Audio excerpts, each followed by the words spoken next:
ছেলে হাজারো মেয়ের অনসাইট লাভ, ভাবা যায় তারও একটা অনসাইট লাভ ছিল।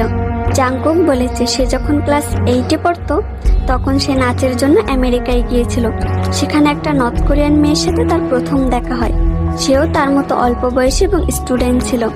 প্রথম দেখায় তাকে শুধু সুন্দরী মনে হয়েছিল, কিন্তু দেখতে দেখতে একসময় তার জন্য আমার ভালোবাসা জন্ম নেয়।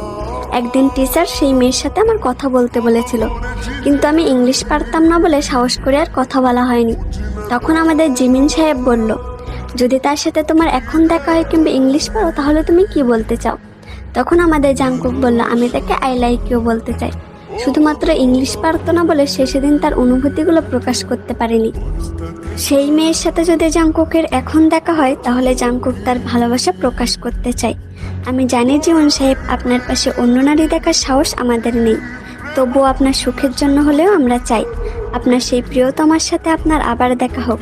আপনার ভালোবাসার অনুভূতিগুলো প্রকাশ করুন। আপনার প্রথম ভালোবাসা আপনারই থাকুক।